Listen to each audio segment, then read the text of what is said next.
Hello, welcome to the GH Additional Maths and Science Clinic for BEC candidates. Our lessons are available on GH Additional TV on Sundays 3 to 6 p.m. Now take this opportunity to also prompt you that we have a nationwide BEC mock that runs online for individuals and has printed form for schools. So you can get in touch with us for that package. Now this is mathematics for BEC candidates, and today we'll be looking at algebra. We started a previous lesson and we want to continue in this lesson. Now let me lay out my objectives or the objectives for this lesson. In this lesson, I want you to understand algebraic expressions. When we write an algebraic expression, what does it mean? That is very, very important when it comes to story problems that will require algebraic expressions. So you need to understand algebraic expressions. Then we'll look at how to simplify algebraic expressions. Then we'll talk about multiplication of two binomials. Two binomials means two brackets whose content are algebraic expressions, how to multiply them. Then we'll come to factorization, how to factorize out a factor from an algebraic expression.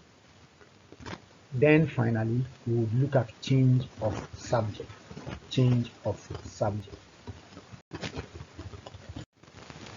Now, understanding algebraic expressions, one of the key things you need to bear in mind is that the role or the position of the letter, say x, and the number, the position of the sign, the kind of sign you use, says so much about an algebraic expression.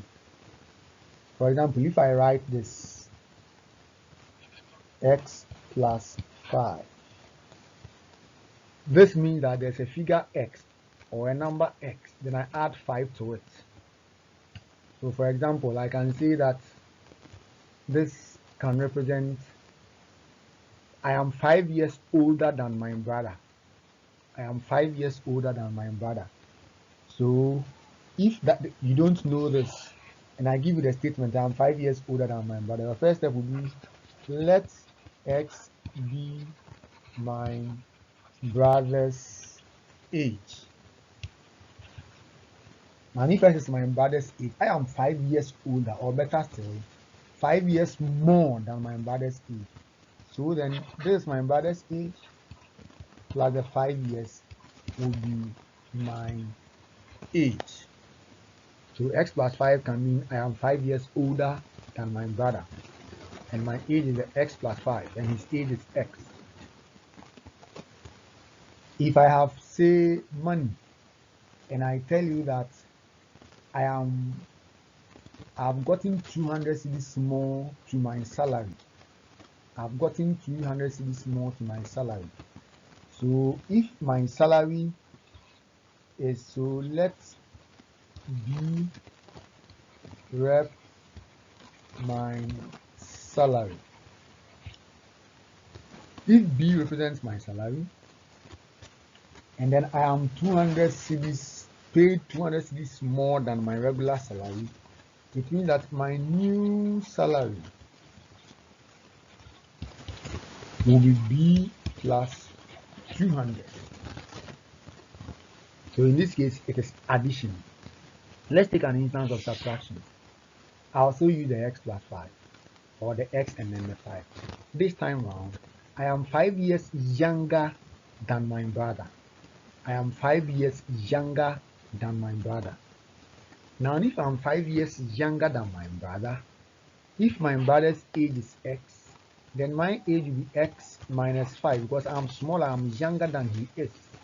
So x plus 5, that will be my age. So I'm 5 years younger than my brother. So this x plus 5 will be my age. Now, in the second instance where we use plus, I want to use the same question.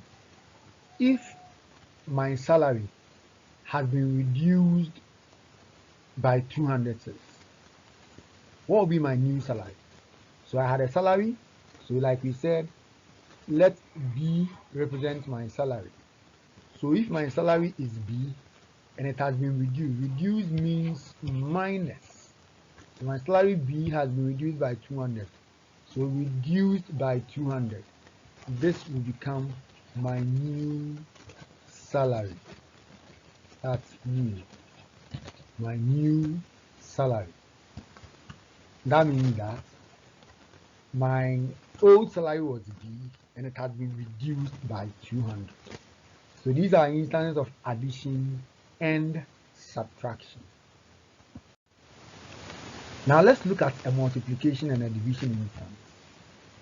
If I tell you now that now I earn 5 times of my salary, I earned 5 times of my salary, means that I have an old salary and a new salary. So old salary is equal to S. Then my new salary is supposed to be 5 times my old salary. So it is 5 times S. 5 times S. Now from our previous lesson, you know 5 times S is the same as 5S. So my new salary is 5S. This is an instance of multiplication. Let's take another one. My father's age is twice my age. My father's age is twice my age. So if you know my age, you can tell my father's age. For example, if you know I'm 25 years, then outrightly you know my dad is 50 years. But in algebra, my current age will not be given you. So that is hidden. So my current age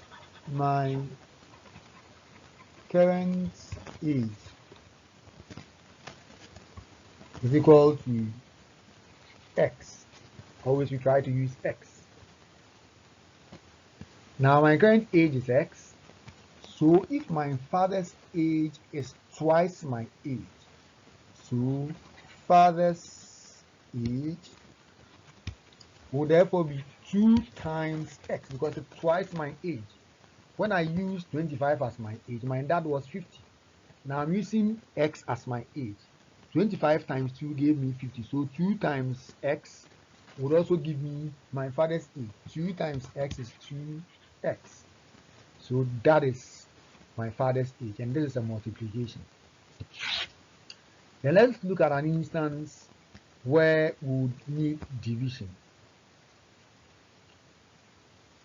My age is half of my mother's age. My age is half of my mother's age. So if I peg my mother's age to be Y, then my age is half of Y because my age is half of my mother's age. So my age will be equal to half 1/2 times Y, which is Y over 2. Or it can still remain half Y. Any of them is right because the Y is a numerator. So if it's a numerator, Y times 1 will be Y.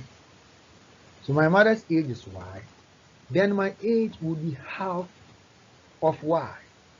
My age will be half of Y. So that is the outcome. Now you can either do half times Y, or better still divide Y by 2 because my age is half of my mother. So divide my mother's age into 2, and that is my age. So this is an instance of division and multiplication. Division and multiplication. Now let's look at another instance. So this one I'll put a full statement. My salary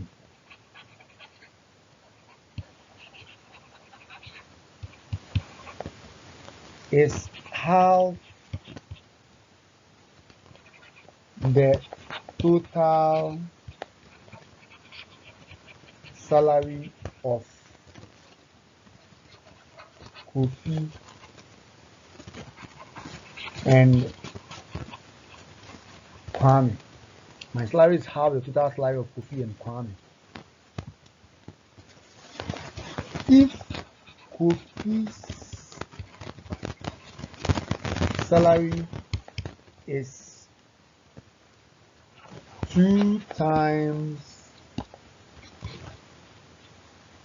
Kwame's salary, what is my salary? Now this one has ventured into word problem, but you still should understand because it depends on the basis that we just spoke about. So the fact here, my salary is half the total salary of Kofi and Kwame. So when you're able to find the total salary of Kofi and Kwame, mine is half of that. Then we go on. If Kofi's salary is 2 times Kwame's salary, if Kofi's salary is 2 times Kwame's salary, meaning that if you find Kwame's salary, 2 times of that is Kofi's salary. Then the question goes, what is my salary? So let's break it down. Now we need to know Kofi's salary and Kwame's salary. But we know that Kofi's salary is dependent on knowing Kwame's salary. So let's first give Kwame's salary a variable. So let's Kwame's salary be equal to y. So we have pegged Kwame's salary as a variable y. So what will be Kofi's salary be? Therefore, Kofi's will be equal to what? Now the statement says it is 2 times Kwame's salary. Kwame's salary is y, so 2 times Kwame's salary. That will be 2 times y. So 2 times y is 2y. Meaning that based on Kwame's salary, we've been able to find Kofi's salary. Now, the question says that my salary, it is half of the total of Kwame and Kofi, meaning that you need to first find the total salary of Kwame and Kofi. Then, half of that will be my salary. So our next point, total salary of Kwame and Kofi is equal to, so Kwame is y, Kofi is 2y. Now y plus 2y, y is the same as 1y. Now when you are adding like we did, they have to be like terms. Y and y, are they like terms? Yes. So then you can add 1 plus 2, which is 3, and still keep it in the variable y, or the like term y. So the total for the 2 was y plus 2y, which is 3y. And I said I have half that salary. So you have half of 3y, of means multiplication. So this will be 3 over 2y. And this is my salary. So you realize that the salary that I take is half of what the two of them take.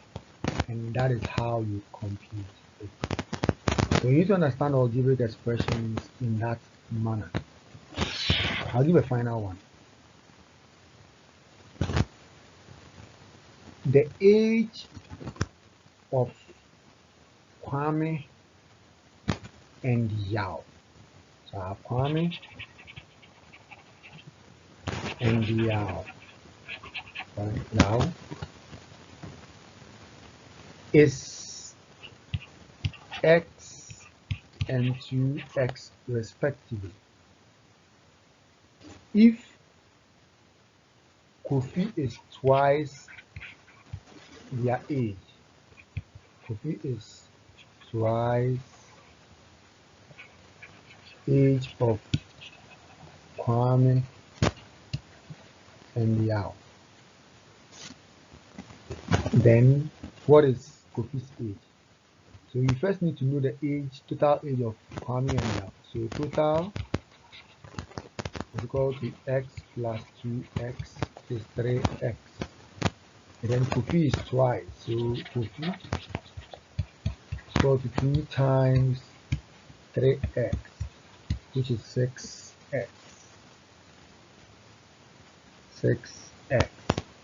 So in that case, you're going to multiply the 2 by the 3x, and that will give you 6x. That will give you 6x. So these are some basics that you need to know to understand algebraic expressions, how the numbers play around each other, how the numbers, the signs also play around each other. We'll do details when we get to equations from algebraic expressions. Now let's look at simplification. Simplify. Now in simplification, we try to make an algebraic expression quite easier and simple to work with. So you have 2x squared plus 3y minus 4x squared plus negative 3y. Now if you are asked to simplify this, you would first have to group like terms, and I expect that by now you know what like terms are. So x squared, 2x squared, the first term, 2x squared, this has another item with x squared, so they are like terms. In the same way, 3y and negative 3y are like terms, so we group them. So we have 2x squared, so this with its sign, the sign is negative, would move over. It will become minus 4x squared, and then we have this plus 3y. Every number goes with a sign in front of it, and then plus this one is negative, so plus negative 3y. So this is our first step. We've grouped like terms. Now let's deal with the individual like terms, or the group like terms. We have 2x squared minus 4x squared. Once they all have x squared, we temporarily ignore that one and look at the numbers in front. So this is 2 minus 4. What is 2 minus 4? Negative 2. Then go and bring the kind of like term it was. So it is negative 2x squared. Now bear this in mind. When you are adding or subtracting like terms, once you identify the like term, you ignore the like term and go and deal with the numbers in front, what we call the coefficient. So you ignore the letters portion and go and deal with the coefficient or the numbers in front. When you are done and you have a simplified answer, you go back for your like term and then you bring it to attach it. So that is this one. Now moving on, we have plus 3y minus 3y. Now the y's behind them are like terms. The y's behind them are like terms, meaning that you can add or subtract them because like terms make them same. So 3y minus 3y, that means you would ignore the y's and look at the plus 3 minus 3. Positive 3 minus 3 is 0. Positive 3 minus 3 is 0. So in effect, it will be 0y. But because we are dealing with addition of algebraic expressions, you can't have 0y because the number in front is 0. So your answer or the step will give you plus 0y, but then the definite thing you write finally is minus 2x squared. This is simplification. Let's look at another one. We have 3m squared minus 15mn plus 18m squared minus 10. mn, that's mn, okay, minus 10 mn. So first step, as usual, group like terms, m squared here, m squared there, so you group. So 3m squared plus 18m squared minus 15mn. This one is plus 10mn. So m squared, m squared. So temporarily you ignore that. You look at the numbers in front. 3 plus 18 is 21. Then you go and bring the like terms m squared. Then the next like term is mn. So what are the numbers for that? Minus 15. Don't forget the minus. Minus 15 plus 10, or negative 15 plus 10. Negative 15 plus 10 is negative 5. So you have minus 5. Then you bring your like terms mn. So this is the simplified form of that. Now, in some simplification, you may need to open up a bracket before you can simplify. So for example, you have 2 into bracket 3xy minus 4r plus 2r minus 5xy. Now in this question, there's a bracket which keeps some variables in there. For a question like this, your first step would be to release the contents of the bracket. Then you can group like terms. So although like terms is your usual first step, in this instance, you'd have to first open up the bracket. Now, how do you open up the bracket? The first number, the number outside will multiply this. When you get the outcome, that same number will multiply that. So let's go. Now 2 times 3xy. When you are multiplying like terms, the 2 will multiply the number portion of it. So 2 times 3 is 6. And then the remaining doesn't have any other on the other side. So it will be 6xy. Then this same 2 will go and multiply 4. But mind you, it is not just 4, it is minus 4.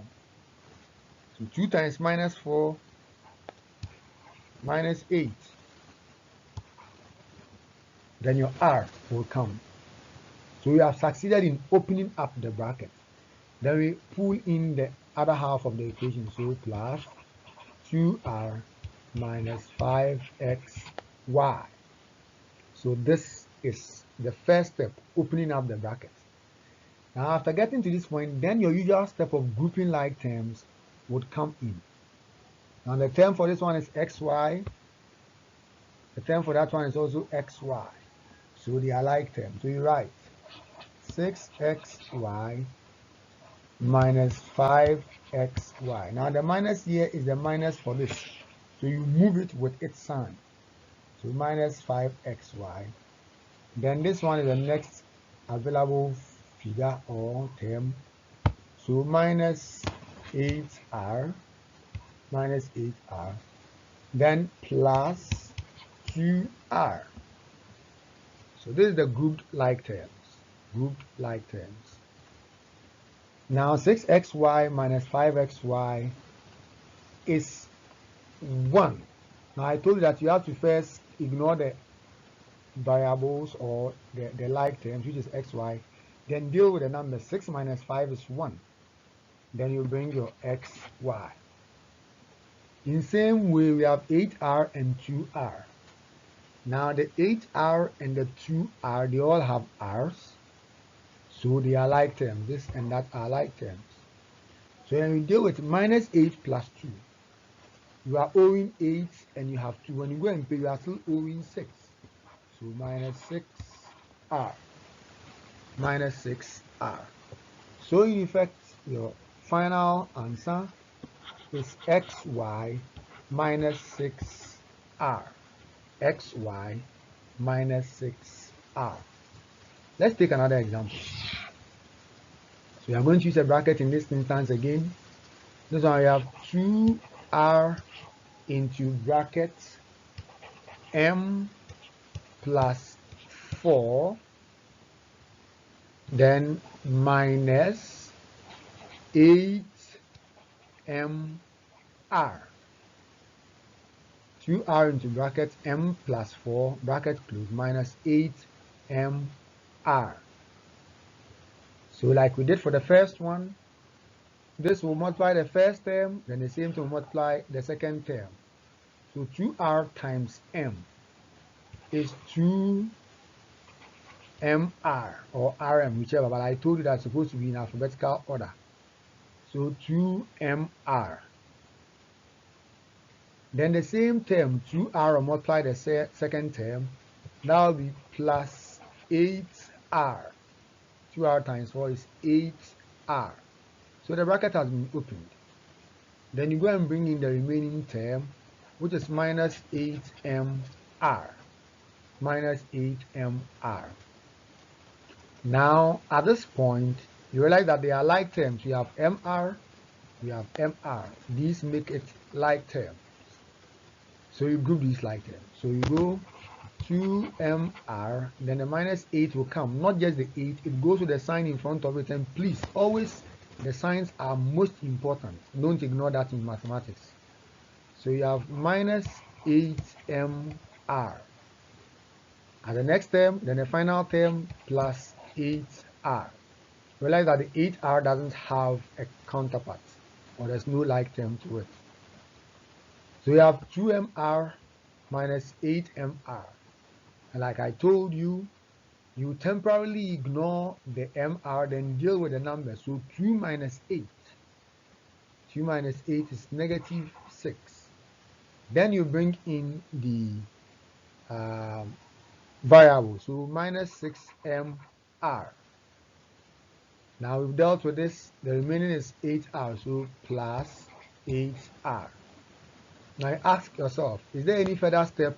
No, because this is mr, that is r. They aren't like terms. So your answer will remain as this. Now on this slide I have two questions. Let's look at the one on the left. We are multiplying one term 6a squared by 4a squared b squared. This is a past question. Now, in this question, because we are multiplying, we don't need to think about like terms here.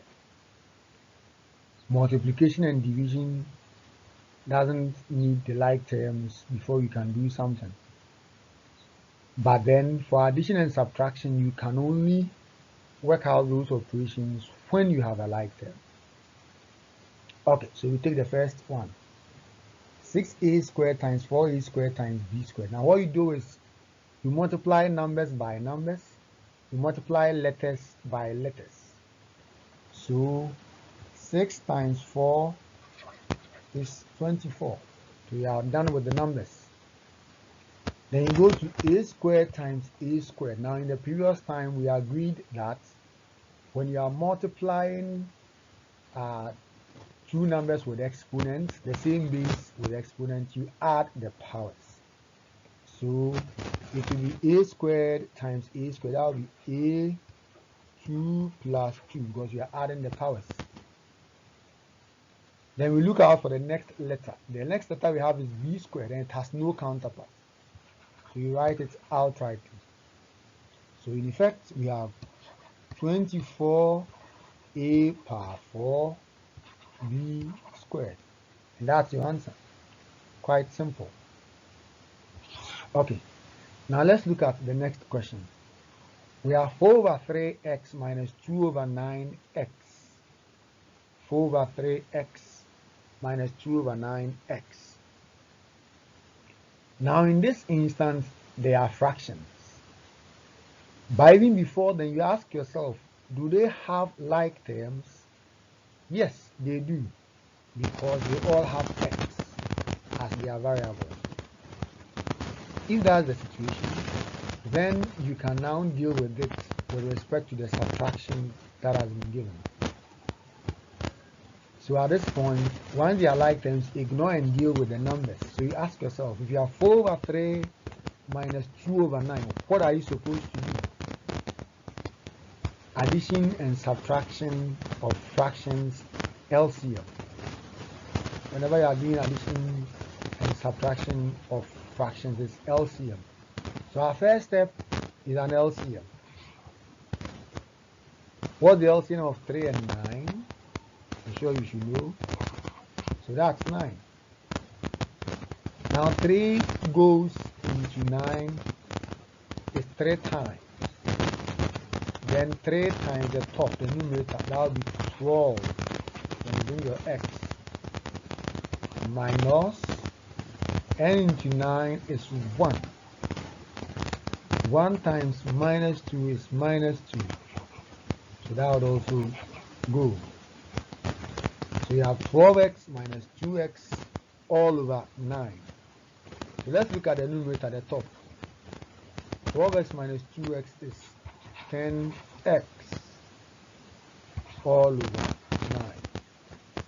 And this is the final answer. If it's an objective test like this, which is a past question, then you may need to do mixed fractions. So 9 goes into 10 is 1. Remember 1 over 9. Then x.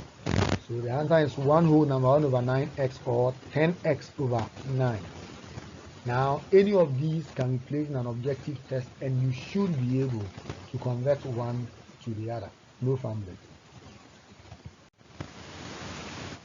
Now we move on. We now come to multiplication of two binomials. By binomials we mean two terms.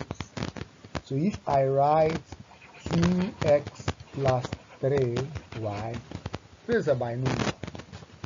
We are going to look at how we multiply these. Now to multiply these, you need to keep them in brackets. So this in brackets, negative 2 plus 5x also in brackets. Now like we did for multiplying a number with a bracket, we do same. In this instance, we'll multiply this first term with the first number, same term with the second number, and write the output.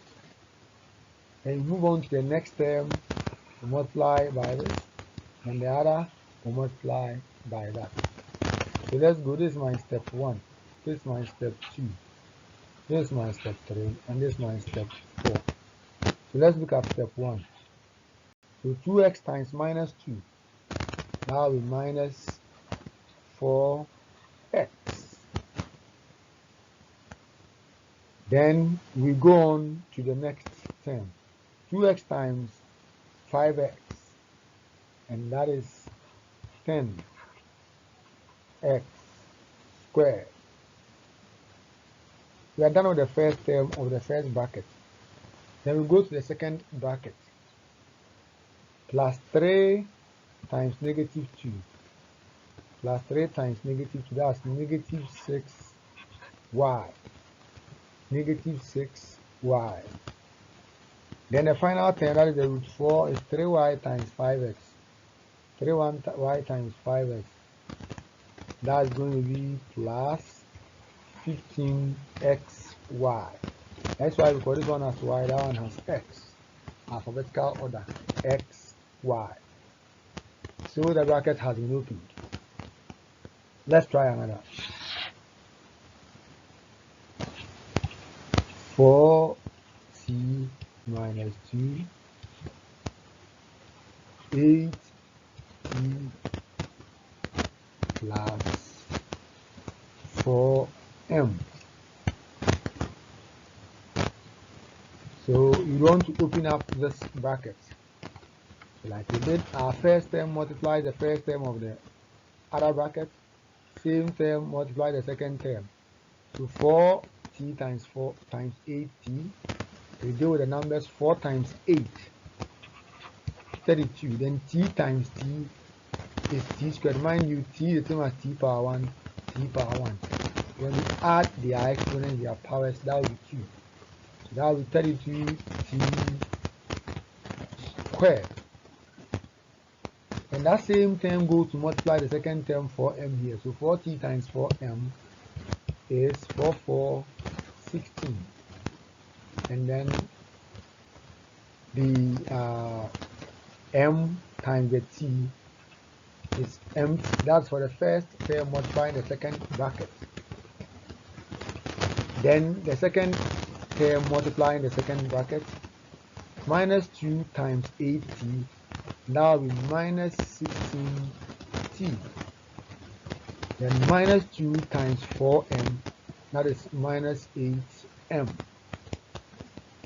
Now when you inspect this answer, you realize that there is no like term. So the answer stays as such.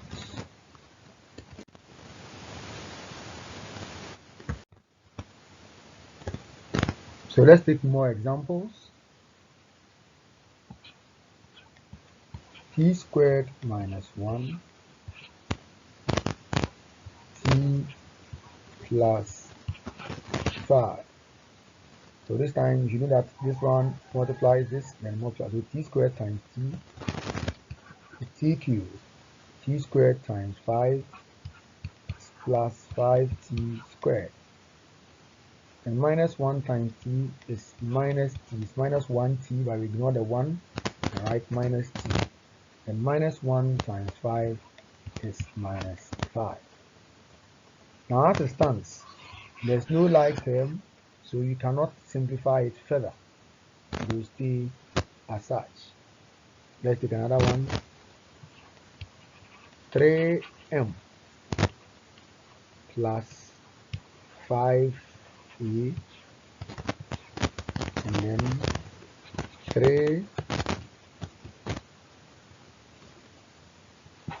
3m minus 5a. So 3m times m is 3m squared. 3m times minus 5 is minus 15am. 5a times m is plus 5am. 5a times minus 5a is minus 25a squared, because a times a is a squared. 5 times minus 5 is minus 25. Now just inspect this. You realize that there's 5am, 15am, sorry, and then 5am. These are like terms, so you can do something about it. The remaining are not like terms. So you write 3m squared minus 15am plus 5am is minus 10, because minus 15 plus 5 is minus 10. am is the like term, and minus 25a squared. So this is the final step, and you can't go any further. Okay, so try a series of that on your own. Now we talk about factorization. Factorization is a key step in solving many algebraic expressions. There are 4 kinds of factorizations that we'll be looking at. We'll first look at common factorization. We'll look at the method of grouping.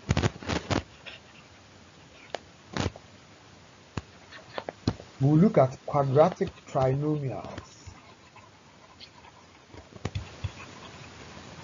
Quadratic trinomial. Then we'll talk about the difference of 2 squares.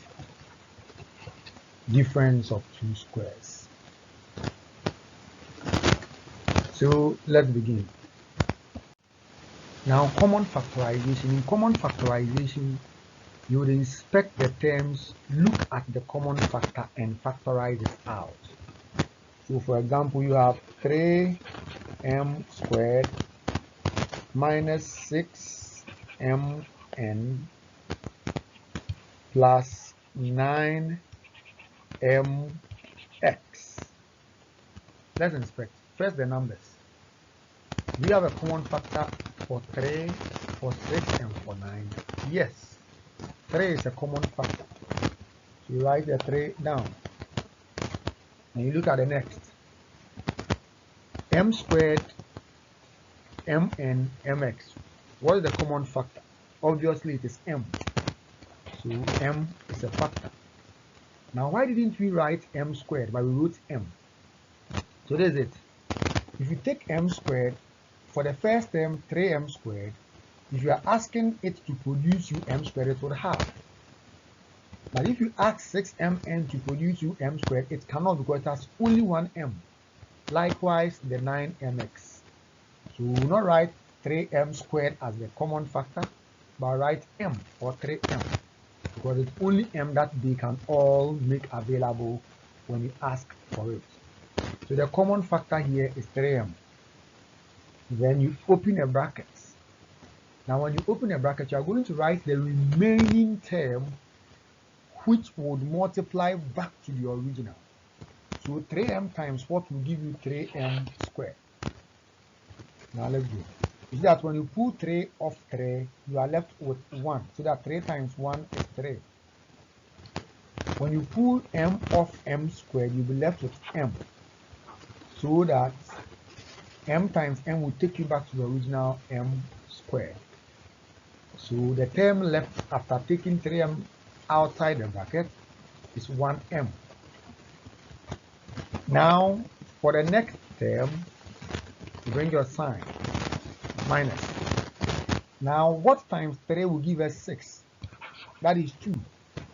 So when you take 3 off the 6, you are left with 2 as the remaining factor. So that 3 times 2 will take you back to the 6. Now you have also taken off the m. So what is left? It is n that is left. So 3m times 2n will take you back to 6mn. So the remaining factor is 2n. Then you go on. Plus, you have taken 3 off 9. What times 3 will take you back to your 9? That is 3. So 3 times 3 is 9. Now, what times m will take you back to mx? You write that m times 1 will take you back to m, but you don't write that 1. If you want to find or have mx, what would you multiply by the m to have mx? It is x. So that m times x will give you mx. So in effect, you have 3m into bracket m minus 2n plus 3x. But like that, I didn't write the 1 because it's of no relevance here. Without the 1, the m is still m. So that's the outcome for this. And this is common factorization. Let's look at another one. 2y squared plus 4xy cubed minus 12y squared z. So by inspection, we begin. Let's look at the numbers. 2, 4, 12. What is the common factor? Obviously, it is 2. So 2 becomes your first factor. Now let's look at the letters or the variables. We have y squared, we have xy cubed, we have another y squared, it was z, so y squared z. Now the common factor through that you are seeing is y. But are we writing y? Are we writing y squared? Are we writing y cubed? You'd always use the minimum. So we have y squared, we have y cubed, so we can't use y cubed. Still holding on to the y squared. We still have another y squared here, so now we can use the y squared. Assuming that this one was y, then we couldn't have used the y squared because this number would have not been able to produce the y squared. But in this case, it's y squared, so it is sorted. So the next common factor is y squared. Let's go again. Do you have any other common factor? No, because this one has been exhausted. So you start with a bracket. If you pull 2 off, if you pull y squared off, what is left? You'll be left with 1. Why? Because 2y squared times 1 will take us back to the original. Then plus. Now we took 2 off 4. What will be left so that when you multiply this by that, you go back to your 4. That is 2. So 2 times 2 is 4. So we have sorted out the number. Now let's go y squared, and we have y cubed. Now what times y squared will give you y cubed? That is y. So y is there. But you realize that there's an x which has not been dealt with. Now since we didn't factorize the x out, we will bring the x here because it was not touched. We write everything that was left over there. Then continue, minus. Now the 2 times what will give you 12? That is 6. So 2 times 6 is 12. So the 6 stays here. Now we have y squared and y squared there. Since you factorize out the y squared, there will be nothing left. So you leave that one. Meanwhile, there's z, which was not factorized out. So your z has to come here. So at the end of the day, when you multiply out this bracket, it should give you the original, and that's the target. And that's the concept of factorization or common factorization. So this will be the final answer. Now we are going to the method of grouping. Grouping. What we did earlier was common factor. Now we're going to group. Now in grouping, you group them in pairs. Pairs which have common factors. Pairs which have common factors. Now let's look at the first question. We have ax plus 3x plus a plus 3. Now, if you look at the first 2 terms, they all have x. When you look at the next 2 terms, they do not have a common factor. So if you want to group, you can group it as ax plus a plus 3x plus 3. So that these 2 have a common factor of a, and these 2 have a common factor of 3. Okay, so this grouping, you have grouped it. Now we are still dealing with it in pairs. So you look at ax and a, what is the common factor? It is a. So a outside the brackets, what is left here is x, plus what is left here, you have 1. So that a times 1 will take you back to a. So the first pair has been dealt with.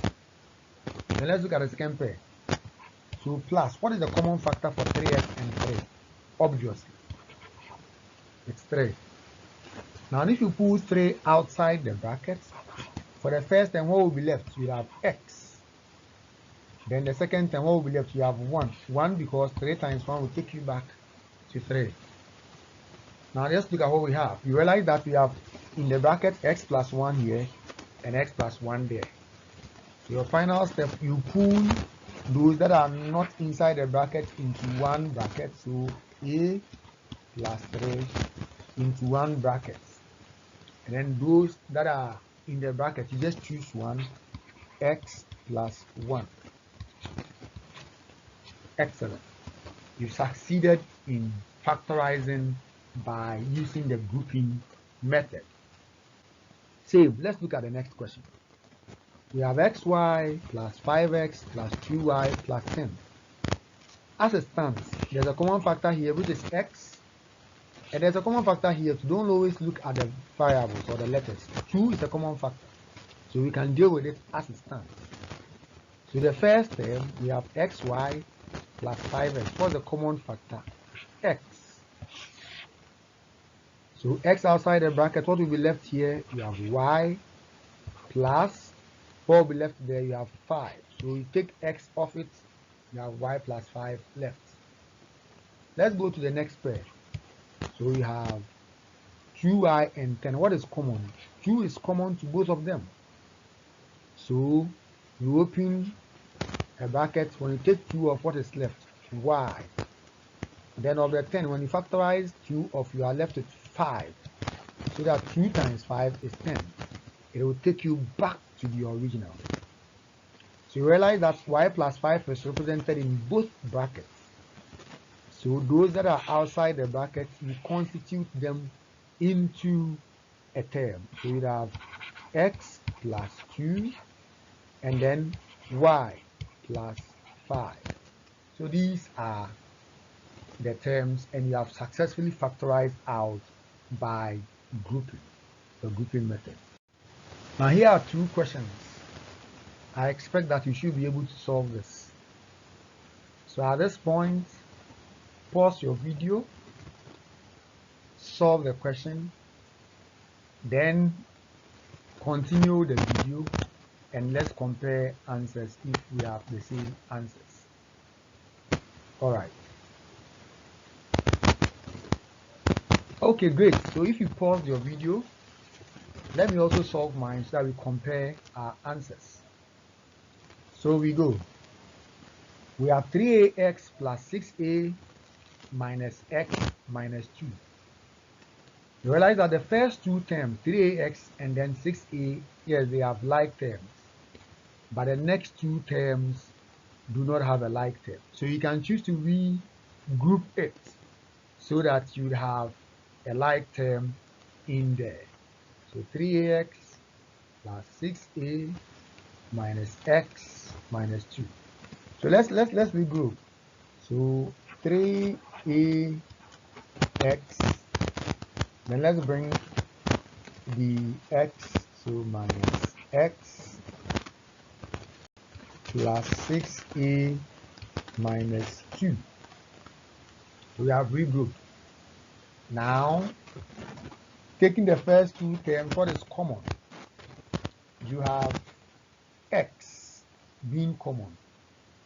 So x out, what is left? You have 3a, then minus x, so that will be minus 1. Then the next term, you have 6a and minus 2. What is common? Minus 2 is common because minus 2 times minus 3 will give you 6. So what do? You factorize out 2, then you are left with what? 3 here. 3 times 2 is 6. Now once you factorize out 2, meaning that you would need to have a number which when you multiply by 2 will give you negative 2. So 2 times what will give you negative 2? So this first term will be 3a. So that 2 times 3a will give you 6a. Then the next term will be minus 1. So that 2 times minus 1 will give you minus 2. So realize that the values in the bracket are same.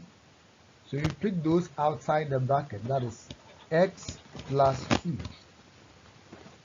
Then you pick the bracket because they are same, just pick one. So 3a minus 1. Now, irrespective of how you went about yours, you are supposed to arrive at this answer. So check with your answer. Let's look at the next one. We have kx plus 2xt minus 4k minus 8t. Check the first two terms. Yes, they have x common. The next two terms, they also have minus 4 common. So you can keep it at this and solve. So kx and 2xt, the common factor is x. So x outside the bracket, you are left with k plus. Now in the second term, when you take x off, you have what? 2t, bracket closed. So check if you get back the original. X times k is kx, x times 2t is 2xt. So you have back the original.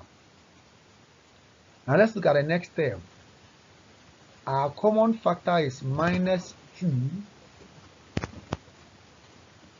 Then you open your bracket. Now when you take minus 2 off minus 4, you will be left with 2. So that minus 2 times 2 will take you back to minus 4. Then k we didn't factorize out, so we'll bring it down.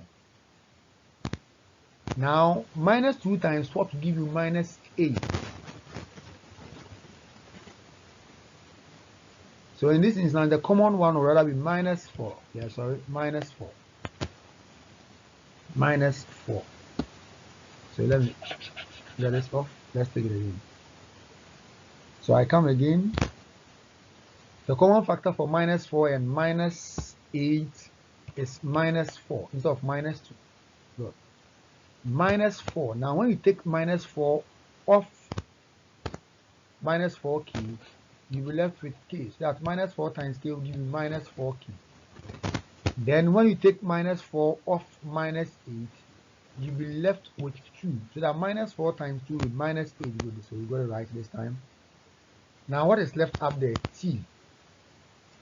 Because we didn't factorize it out, so we leave it. So you realize that you have k plus 2t, k plus 2t for both brackets. So you pick those that are outside the brackets, that is x minus 4, and put it in one bracket. Then the bracket which you created is k plus 2t. So you leave that too. So there is the expected answer. Anyway, anyhow you did it, you expect it to have the same answer. Then we go to the quadratic trinomials. The name might look huge, but it doesn't mean anything.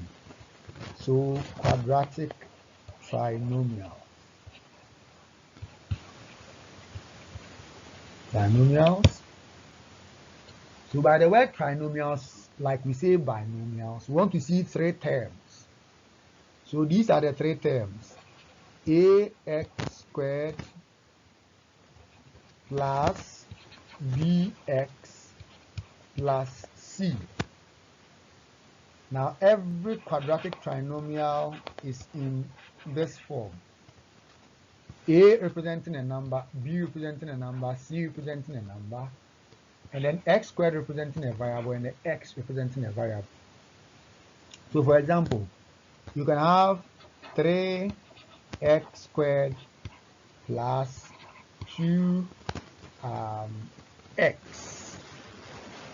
then plus 4.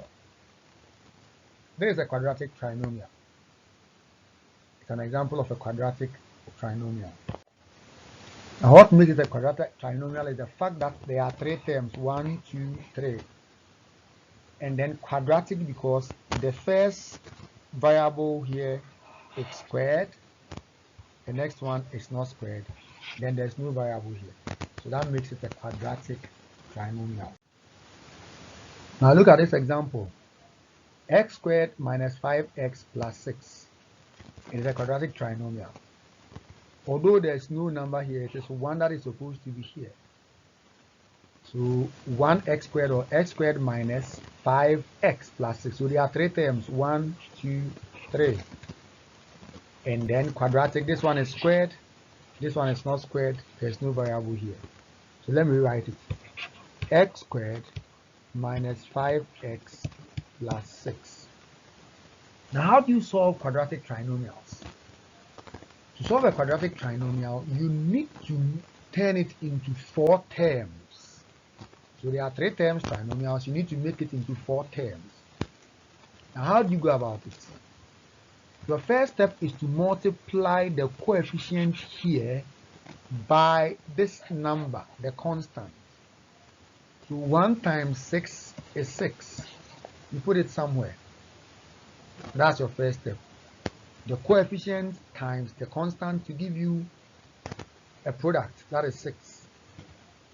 Next step, you look out for 2 numbers, which when you add will give you this middle number, minus 5 in this case, and when you multiply it will give you 6. And that calls for brainstorming. 2 numbers, which when added will give you minus 5, when multiplied will give you 6. So it's trial and error. Let's look at minus 1 and minus 4. Minus 1 plus minus 4 is minus 5. Perfect. But does it give you 6 when you multiply the minus 1 times minus 4? No. So it's not the solution. In this case, you will need minus 2 and minus 3. Minus 2 and minus 3. Minus 2 plus minus 3 is minus 5. Minus 2 times minus 3 is positive 6. So they are the 2 numbers. So you rewrite this. X squared, the first one, minus 3. Then you bring the letter, the variable. Then minus 2. We said minus 3 and minus 2. So minus 3, minus 2, all with a variable, plus 6. So these 4 terms is the same as the first term. Why? Because minus 3x minus 2x will give you minus 5x. So it will take back to the original. So that's how to create the 4 terms.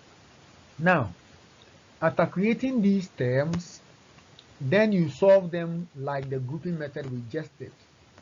So you take these first two, then take the next two. So let's take the first two. What is common to them? It is x.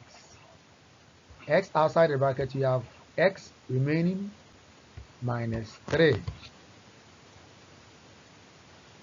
The next two terms, what is common? You will have minus 2 being common. When you take minus 2 off, you have left it x here. Which number times minus 2 will give you positive 6? That is minus 3. And it can even be indicated from here. It's minus 3. So that minus 2 times minus 3 will give you minus positive 6. So you realize that we have a first set and a second set. The brackets are the same. So you organize the numbers outside. X minus 2. Then you organize the numbers in the bracket. Just pick one. X minus 3. This is the factorization for the number or for the term above, the quadratic trinomial. Now here are 2 more examples. So this one, I want you to pause and try. And first check which ones you get through after comparing with my answers. So pause now. Okay, so I expect that you should have solved yours. So let's do it together here. Our first step is to multiply the coefficient over here by 20. Now when you multiply 1 by negative 20, you have negative 20. So you keep it somewhere. Now you are looking for 2 numbers, which when added would give you negative x, or better still negative 1x. And when multiplied, it will give you negative 20. Now the fact that the number 20 is larger than the negative 1 tells you that there are 2 numbers and they should multiply to give you negative 1, and they should have a difference of 1. 5 and 4. 5 times 4 is 20. 5 minus 4 is 1. However, how do you arrange that the 5 and 4 will give you an answer of negative 1? If you make it negative 5 and positive 4, negative 5 plus 4 is negative 1. If you make it positive 5 and negative 4, positive 5 minus 4 is positive 1. So that will not be the answer. So it has to be the reverse. Negative 5 and positive 4. Now the same negative 5 and positive 4, when multiply, will give you a negative 20. So we found it. So let's go. So we have x squared. Then we go and pick those 2 numbers. Minus 5x plus 4x minus 20. So you look at the common factors. X squared and minus 5, what is common? It is x. So we left with x here, minus 5, bracket closed. Then go to the next term. What is common to them? It is 4. 4 outside, you will be left with what? X here. 4 times 4 will give you negative 20, that's negative 5. And like I said, you get a clue from the first term. So you realize that you have x minus 5, x minus 5 in both brackets. So you group those outside the bracket as 1x plus 4, and then those inside the bracket 2 as 1x minus 5. This should be your answer.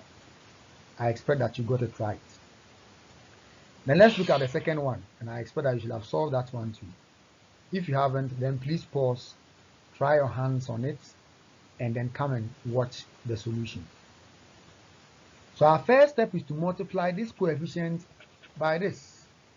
2 times 6 is 12, so you put it somewhere. Then you ask yourself, which 2 numbers, when added, will give you negative 7, and then when multiplied, will give you 12. Now let's look at numbers that multiply to give you 12. 2 times 6 will give you 12, but 2 plus 6 will not give you 7, so it's not possible.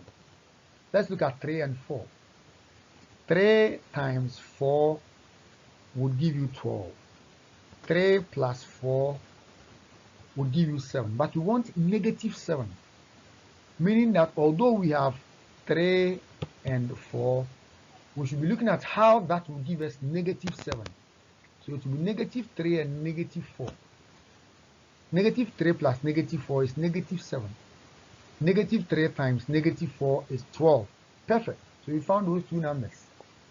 So we that want to write our 4 terms. So we have 2b squared minus 3b minus 4b plus 6. So this middle one has been split into these two to give us our 2 terms. Okay, now our next step is to factorize out. You see 2b squared and minus 3b, and they have common factors. In terms of the numbers, you don't have a common factor, so you look at b squared and b. So b outside. What are you left with? You've left with 2b.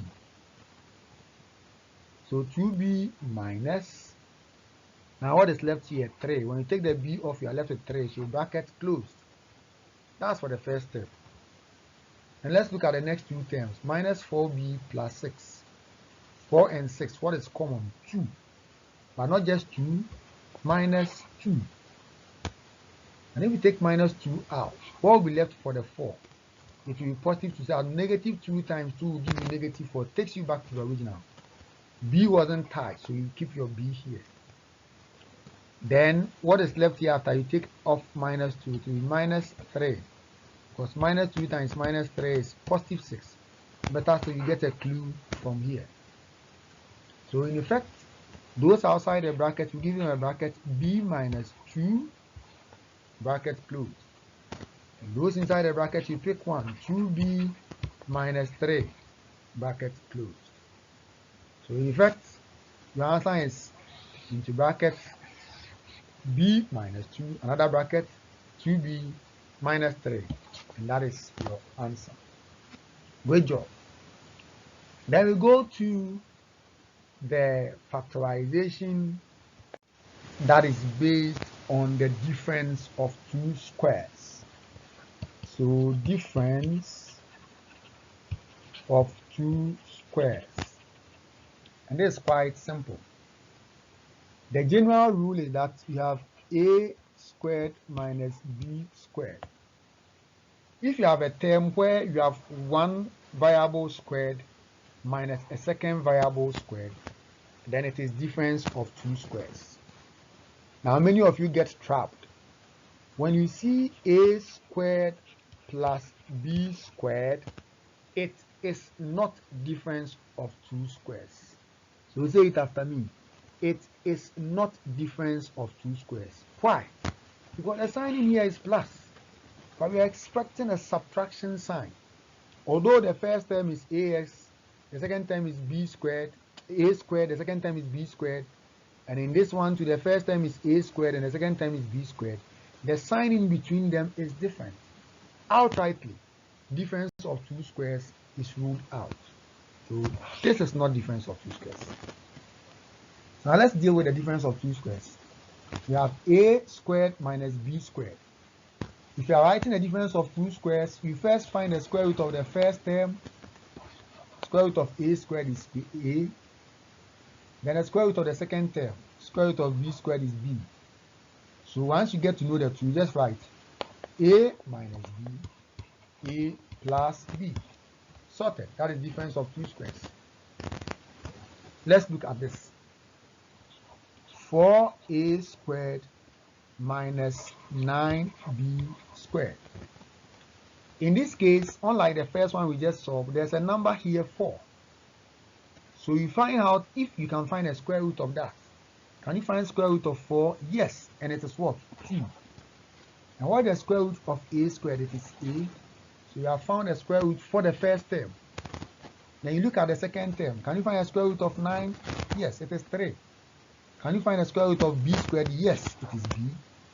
Once you can find square root of this and the sign in between is minus, difference of two squares. So what do? You create a first bracket 2a plus 3b. You create the same contents 2a and 3b, and the sign there is minus. So the sign here is plus, the sign here is minus, but the terms are 2a and 3b. That is difference of two squares. Let's take another one. We have 16x squared minus 81b squared. So you ask yourself, is it a difference of two squares? Well, let's see. Can you find a perfect square root of 16? Yes. Can you find a perfect square root of x squared? Yes. Is the sign in between them negative? Yes. Can you find a square root of 81? Yes. Can you find a square root of b squared? Yes. Voila, we are there. So this is a difference of two squares. So what do? You find the square root of 16 is 4. Square root of x squared, it is x. What's the square root of 81? By now I expect that you know all these off head. The square root of 81 is 9. Square root of b squared is b. So we form 1 with a minus sign, the same content with an addition sign. That is your difference of two squares solved. So here you have a question. 49a squared b squared minus 16x squared y squared. Now it might look like it's a difficult question. Not at all. Just take it in bits.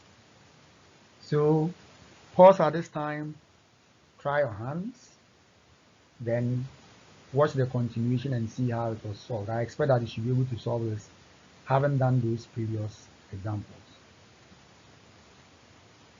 Great. So let's also solve together and compare answers and see if we were able to get through. So the first term, 49. 49. What is the square root of 49? Or which two numbers will give you 49? 7. 7, 49. Square root of a squared is a. Square root of b squared is b. So you see, we reduced it. Then let's look at the other term. Square root of 16 is 4. Of x squared is x. Of y squared is y. So perfect squares. So you first create a bracket, addition, same contents, subtraction, and you are done. And it doesn't matter if this first one is a negative one and the second one is addition, it's the same. So this is difference of two squares. So always when the question is given, check whether it is common factorization, check whether it is by the method of grouping, check whether it is a quadratic trinomial or a difference of two squares. It's based on that you can solve your question. Great. Now we come to our final point. I will touch on this briefly, then we'll continue in the subsequent lesson. Change of subject. Now, the concept of change of subject runs through every sphere of science that includes some level of maths. So if you are doing physics, if you are doing chemistry, if you are doing engineering, you would require change of subject. So understand it for once and forever. You are safe. Now when we talk about change of subject, it is just like having an equation and then one variable is to be found, but that variable is not the subject. So for example, x is equal to a plus b. In this question, x is the subject, but in an instance, you may need to find b as the subject. So what do? If I've given you a question, and in the question I've given you the value of x, I've given you the value of a, and you need to find b, that is where the concept of change of subject comes. Now, there are some basic principles you need to bear in mind when you are dealing with change of subject. Now, in changing subjects, addition goes with subtraction. So addition and subtraction are counterparts, and then multiplication also goes with division. So multiplication and division are also counterparts. So bear this in mind. This is very, very important information you need to keep it up for life. So addition and subtraction go together. Multiplication and division also goes together. Great. Now, what is the essence of this? Let's take the first statement I wrote. We want to make b the subject, so make b the subject, and it is x is equal to a plus b. Now, if you want to make b the subject, it means that you need to get rid of this, the a over there. The a is plus a, although we don't write a plus. You need to get rid of the a so that the b will stand alone. Now, this is plus a. If you want to get rid of this, you need to subtract a from both sides. Subtract a from both sides. So you do x minus a on the left hand side. On the right hand side, you have a plus b, then minus a again. Now the minus a and the plus a would cancel out, so that the left will stay as x minus a and the right will stay at positive b or plus b. In that instance, you can write b is equal to x minus a. Just flip the locations. That is change of subject. You have made b the subject. Now, what we just did, x is equal to a plus b. Now, the step we chose to do earlier, there's a simpler way where we cross the equal sign. Now, this addition, if you want b to stand alone, this one will cross the equal sign to the left. Now, once this crosses the equal sign, we see it becomes what? Negative. So x minus a, because positive a has crossed the equal sign, is equal to b, which is the same as b is equal to x minus a. We change the subject. Now you have c minus r is equal to m. C minus r is equal to m.